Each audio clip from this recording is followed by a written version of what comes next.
Hello, my dear students. Good morning and Jai Shri Krishna. Once more, welcome to the SSV Academy Neemuch BSc third year. आप सभी मुझे इस number से contact कर सकते हैं 6263626524 और इस नंबर से व्हाट्सएप से जुड़ सकते हैं 9589629873। डियर स्टूडेंट्स, आप लोगों ने यदि अभी तक मेरा चैनल सब्सक्राइब नहीं किया है तो प्लीज़ आप सब्सक्राइब करिए और लाइक भी करिए और बेल बटन भी दबाइए। पेपर फर्स्ट अपने चल रहा है, unit first quantum mechanics first. Now we started. आज का क्वेश्चन है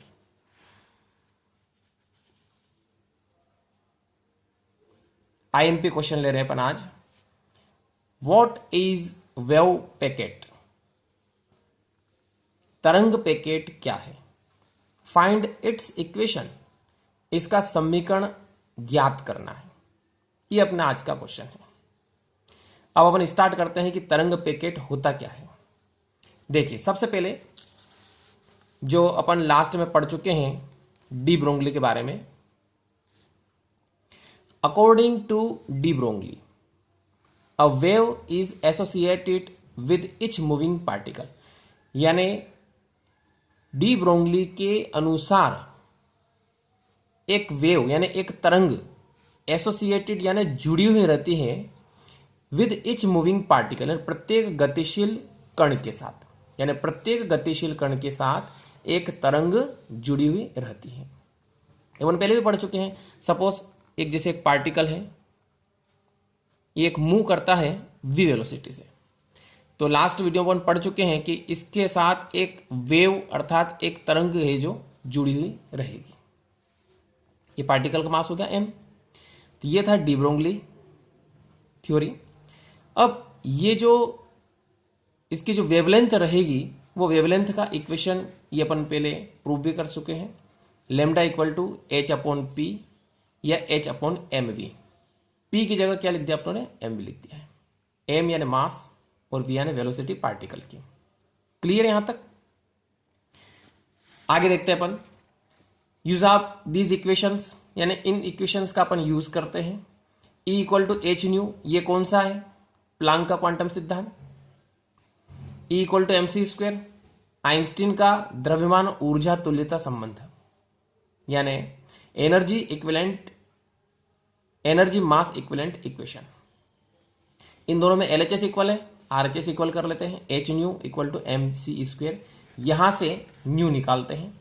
न्यू मीन्स फ्रीक्वेंसी, तो फ्रीक्वेंसी निकलेगी h अपॉन में आ जाएगा, h अपॉन में आ गया, nu equal to mc square upon h। Clear यहां तक? आगे बढ़ते हैं। अब वेलोसिटी ऑफ वेव, ये जो तरंग चल रही है इसकी वेलोसिटी अपने को फाइंड करना है। तो वेलोसिटी का फार्मूला होता है, वेलोसिटी इक्वल टू होता है फ्रीक्वेंसी इनटू वेवलेंथ, यानी वेग बराबर होता है आवृत्ति गुणित तरंग दैर्घ्य। ये फार्मूला होता है। तो अब अभी जस्ट अपनों ने यहां से न्यू की वैल्यू निकाली है। ये न्यू की वैल्यू इसमें रखेंगे अपन। ये न्यू की वैल्यू रख दी mc square upon h into lambda की वैल्यू इससे पहले निकाल चुके अपन, ये वाली वैल्यू h अपॉन mv, ये वैल्यू इसमें पुट कर देते हैं। अब देखिए दोनों साइड से क्या कैंसिल हो रहा है? h से h, m से m कैंसिल हो जाएगा। तो क्या आएगा? u equal to u c square upon v। अब इस फार्मूले से एक बात क्लियर हो जाएगी कि c का स्क्वायर है। अब c मीन्स लाइट की वेलोसिटी। लाइट की वेलोसिटी कितनी होती है? 3 × 10⁸ मीटर पर सेकेंड। अब यहां पर c स्क्वायर है, c स्क्वायर मीन्स इसका स्क्वायर करेंगे अपन। अब इसका स्क्वायर करेंगे तो बहुत ज़्यादा डिजिट प्राप्त होगी अपने को। ये 9 हो गया, ये 10⁻16 हो जाएगा, यानी बहुत ज़्यादा वैल्यू मिल रही है अपने को। कहने का मतलब ये है कि यानी u जो है, u यानी जो वेव बन रही है उसकी वेलोसिटी हो गई है, v क्या हो गया? जो पार्टिकल है उसकी वेलोसिटी। यानी कहने का मतलब है कि जैसे ये एक पार्टिकल है, इस पार्टिकल की वेलोसिटी तो v है और इसके साथ जो वेव बनेगी उसकी वेलोसिटी क्या हो गई है? u हो गई है।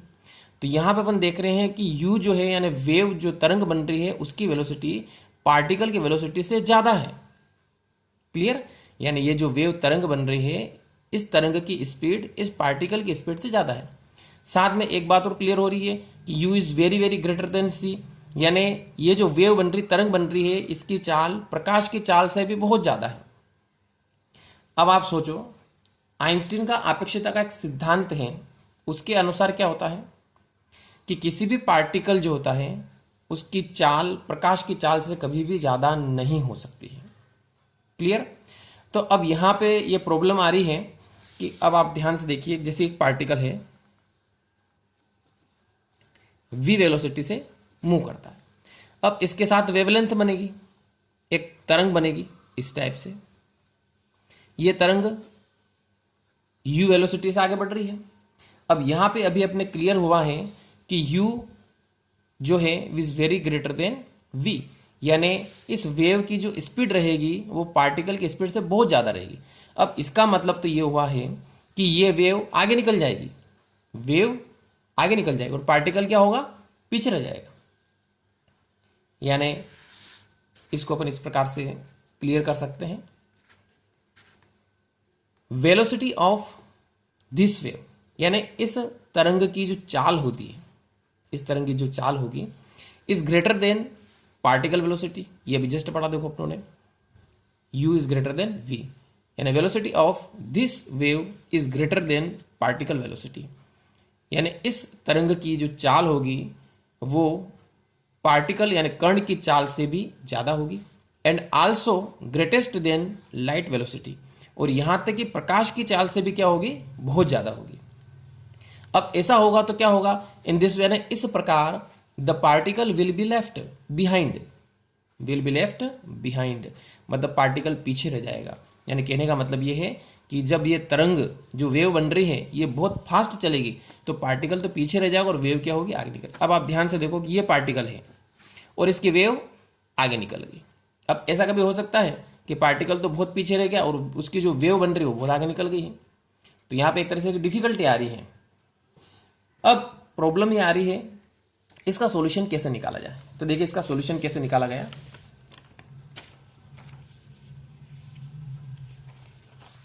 यस,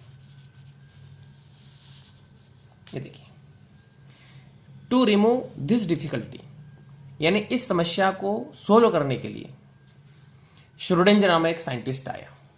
अब उसने एक सजेशन दिया। क्या सजेशन दिया? श्रोडिंगर ने कहा कि ये जो एक पार्टिकल है, ये जो एक पार्टिकल है जो कि v वेलोसिटी से मूव कर रहा है और इसके साथ जो वेव कनेक्ट होती है ये वेव हो गई। क्लियर? तो श्रोडिंगर कहता है कि केवल एक वेव कनेक्ट नहीं रहती है बल्कि ऐसी बहुत सारी वेव कनेक्ट रहेगी, बहुत सारी। और ये वेव क्या करती है, एक ग्रुप के अंदर चलती है, एक समूह के अंदर चलती है। तो इस समूह का नाम रख दिया गया वेव पैकेट।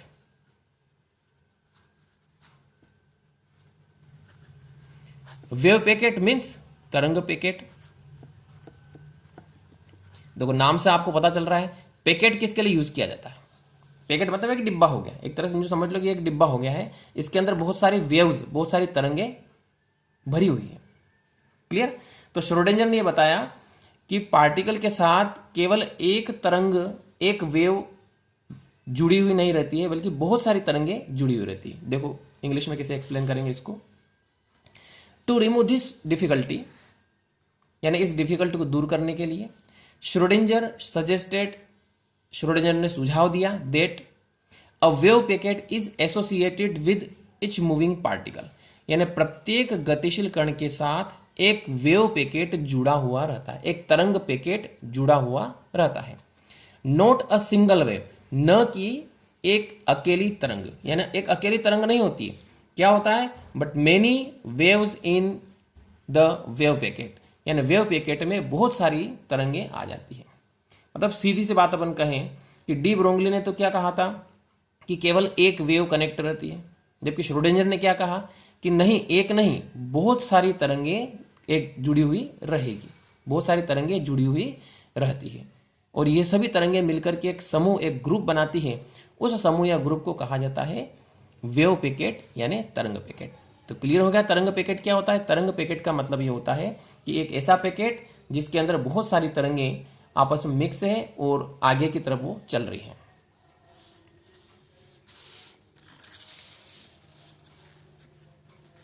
अब क्या होता है, Schrodinger gives a wave function sine, यानी श्रोडिंगर ने एक वेव फंक्शन तरंग फलन दिया जिसको साइन से रिप्रेजेंट करते हैं। अब देखो तरंग पैकेट कैसा दिखता है, मैं आपको क्लियर करता हूं। ये देखिए, ये है आपके वेव पैकेट।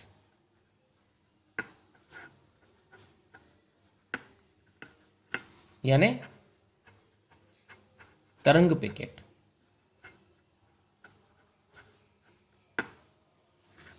अब देखो इसमें आपको दिख रहा है कि ये वाला, ये जो शेप है एक पैकेट जैसा समझ लीजिए आप।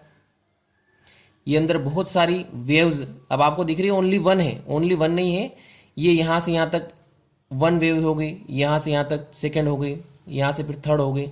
ऐसे बहुत सारी वेव्स आपस में मिक्स है और एक ग्रुप के रूप में आगे चल रही है, ये आगे तरफ चल रही है। क्लियर। और ये जो पूरा पैकेट होगा ये चलता है यू वेलोसिटी से। किस वेलोसिटी से चलेगा, यू वेलोसिटी से चलेगा। अब क्या होता है कि जो पार्टिकल है वो कहां पे रहेगा, आप एज्यूम करिए, मान लीजिए कि पार्टिकल सेंटर में है, ये यहां पे पार्टिकल है। तो इस पार्टिकल से ये जो पार्टिकल रहेगा ये किस वेलोसिटी से चलेगा, वी वेलोसिटी से चलेगा। और इसके साथ जो बहुत सारी द्रव्य तरंग जो मैटर वेव्स बनती हैं वो इसके साथ साथ चलेगी, ठीक, और एक ग्रुप के रूप में चलेगी। और उस ग्रुप को क्या बोलते हैं, वेव पैकेट बोलते हैं। तो ये जो वेव पैकेट है किस वेलोसिटी से आगे बढ़ेगा, यू वेलोसिटी से आगे बढ़ेगा।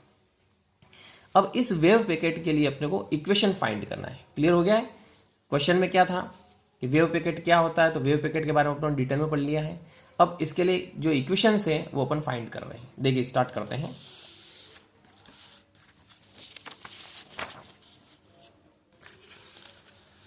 यस, फॉर टू वेव्स, दो तरंग लेते हैं। फर्स्ट वेव है ना, पहली तरंग के लिए डिस्प्लेसमेंट जिसको बोलते हैं विस्थापन, y1 equal to a sine omega 1 t minus k 1 x. Equation first, ये इक्वेशन होती है, आपको याद रखना पड़ेगा। सेकेंड वेव की बात करते हैं अपन, तो y2 equal to a sine omega t minus k 2 x. Equation second. अब आप क्लास 12th में पढ़ चुके हो अध्यारोपण का सिद्धांत। ये जब वेव्स आपस में मिक्स होती है तो एक नई वेव बनती है जिसको अपन वेव पैकेट बोल सकते हैं। तो अध्यारोपण के सिद्धांत से क्या होगा, from equation first and second, y equal to y1 plus y2, दोनों का डिस्प्लेसमेंट जो विस्थापन है वो प्लस हो जाएगा। क्लियर। देखिए ये वैल्यूज यहां से अपन पुट करते हैं। इक्वेशन फर्स्ट से y1 की value a sign omega 1 t minus k 1 x, और यहां से y2 की वैल्यू यहां पे अपन पुट कर देते हैं। देखिए अपन पुट कर दी, दोनों वैल्यू पुट कर दी। क्लियर। अब इन दोनों में से आप ध्यान से देखिए क्या कॉमन निकल रहा है, ए कॉमन निकल रहा है। देखिए ए कॉमन निकाल लिया आप लोगों ने, ये ए कॉमन निकाल लिया। अब इसके बाद यहां पे जो अंदर है वो क्या है, इसको आप मान सकते हो सी और इसको मान सकते हो आप डी। तो यहां पे एक फार्मूला होता है sine c plus sine d का, वो फार्मूला अपने को यूज करना है। देखिए क्या फार्मूला होता है, मैं क्लियर कर देता हूं। Sine c plus sine d equal to 2 sine c plus d upon 2 into cos c minus d upon 2। ये फार्मूला होता है जो आप 12th क्लास में पढ़ चुके हो। Clear. Sine c plus sine d equal to 2 sine c plus d upon 2 into cos c minus d upon 2। ये फार्मूला अपने को यहां पे यूज करना है। देखिए कैसे यूज करते हैं। सी की जगह क्या हो गया, omega 1 t minus k 1 x, और डी की जगह क्या होगा, ओमेगा 2 माइनस के 2 एक्स। देखिए यूज करते हैं अपन। ए अब ये 2 ये तो फार्मूले में आ गया, clear. Sine c plus d upon 2, इन दोनों को प्लस करके अपॉन में 2 करना है। तो एक एक टर्म लेते हैं। फर्स्ट इधर से ओमेगा 1t ओमेगा 2t दोनों को प्लस किया, 2 से डिवाइड किया, फिर माइनस k1x k2x दोनों को प्लस किया, डिवाइड कर लिया। तो ये तो हो गया c प्लस डी वाला। अब बात करते हैं c माइनस डी। अब c माइनस डी में दोनों को माइनस करना, वापस फर्स्ट टर्म लेंगे अपन, omega 1t omega 2t minus लगा दिया बीच में, 2 से डिवाइड कर दिया, फिर माइनस, ये वाला माइनस तो आएगा, देखो दोनों में आ रहा है, यहां पर भी आ रहा है, यहां पर भी आ रहा है। इसके बाद k1x और k2x माइनस कर रहे हैं तो बीच में माइनस लगा दिया, 2 से डिवाइड कर दिया अपनों ने, ये 2 से डिवाइड कर दिया, क्लियर। अब देखिए, अब यहां से आपके क्या कॉमन आ रहा है,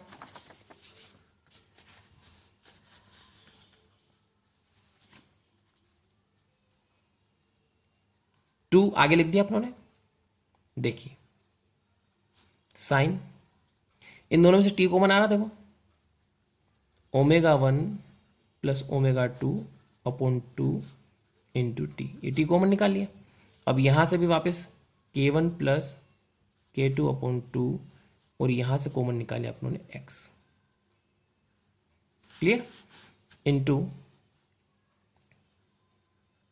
कोस, इसमें भी कॉमन निकालते हैं, omega 1 plus omega 2 upon into T minus, इसमें से x कॉमन निकल रहा है, k1 सॉरी यहाँ पे माइनस आएगा, k1 minus k2 upon 2 into x bracket close, clear. अब देखिए आगे क्या होता है, 2a साइन। अब अपन एक काम करते हैं, omega 1 plus omega 2 upon T, ये एवरेज मान लेते हैं इसका ओमेगा, यानी ओमेगा 1 प्लस ओमेगा 2 अपॉन 2, इस पूरे को ओमेगा मान लिया अपनों ने। इसके बाद माइनस, अब यहां पे आप देखिए k1 प्लस k2 अपॉन 2, इसको k मान लो,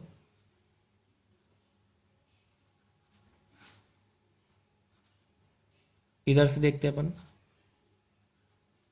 अब ओमेगा 1 माइनस ओमेगा 2 अपॉन 2, अब इधर तो प्लस था, दोनों में क्या था, प्लस था, अब इधर माइनस चल रहा है, तो ये क्या होगा, ओमेगा 1 माइनस ओमेगा 2 का मतलब हो गया डिफरेंस। अब दोनों का डिफरेंस मान लेते हैं अपन डेल ओमेगा, ऐसा मान लिया। अब इधर दोनों का डिफरेंस के मान लेते हैं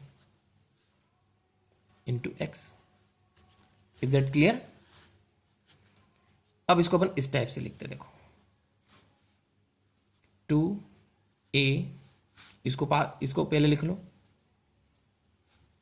कोस del omega upon 2t minus del K upon 2t, इसको बाद में लिख लीजिए, साइन स्मॉल ब्रैकेट लगा लेते हैं, ओमेगा टी माइनस के एक्स। तो ये हो गया अपने वेव पैकेट का इक्वेशन, क्लियर। अब इसमें पहले इसको क्लोज कर लेते हैं, ये क्लोज कर लिया। अब इसमें आप ध्यान से देखिए,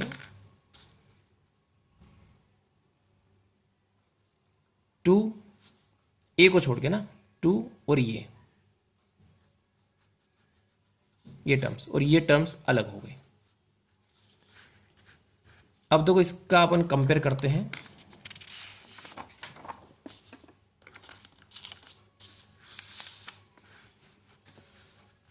देखिए इस इक्वेशन से कंपेयर करते हैं, a sign omega t minus के एक्स, इससे आप कंपेयर करो, या इसको ऐसा भी लिख सकते हो,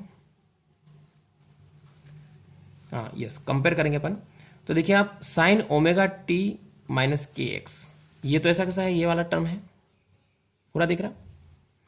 अब यहां से a की जगह क्या आ रहा है, a की जगह आ रहा है, इसमें अपने को ये पूरा लेना पड़ेगा, ए की जगह क्या आ रहा है, A equal to 2a cos del omega upon 2t और minus del K upon 2t, ये आ जाएगा। क्लियर। कंपेयर इन दोनों इक्वेशंस के अपन कंपेयर करते हैं, तो कंपेयर करने पर ए मतलब एम्पलीट्यूड, जो वेव पैकेट बन रहा है आपके, ये जो आपके वेव पैकेट बन रहा है, इस वेव पैकेट का एक एम्पलीट्यूड होगा, आयाम जिसको बोलते हैं, आयाम होगा ए। वो कितना होगा ये अपनों ने फाइंड कर लिया। देखो आयाम कितना होगा, ये होगा आयाम इसका 2a cos del omega upon 2 into T minus del K upon 2 into T. ये क्या हो गया, इसका एम्पलीट्यूड हो गया वेव पैकेट का। क्लियर हो गया है। अब इसके बाद अपने को फाई भी निकालना है, तो यहां से फाई, इसको आप फाई मान सकते हो, तो यहां से फाई की वैल्यू हो जाएगी अपने ओमेगा टी माइनस के एक्स। ये जो दो चीजें मिली हैं, ये क्या है, वेव पैकेट का एम्पलीट्यूड मतलब आयाम, और ये कहलाता है कलांतर, फेस डिफरेंस जिसको बोलते हैं। क्लियर। और ये जो था ये क्या है, ये हो गया आपके वेव पैकेट इक्वेशन। क्लियर। तो क्वेश्चन में क्या था, वेव पैकेट इक्वेशन क्या है, तो ये वेव पैकेट इक्वेशन क्लियर हो गई है। इसका एम्पलीट्यूड मतलब आयाम ये हो जाएगा, इसका फेस डिफरेंस मतलब कलांतर ये हो जाएगा। क्लियर। तो डियर स्टूडेंट्स, आप सभी को ये वीडियोस कैसा लगा है कमेंट जरूर करिए। Okay, thanks.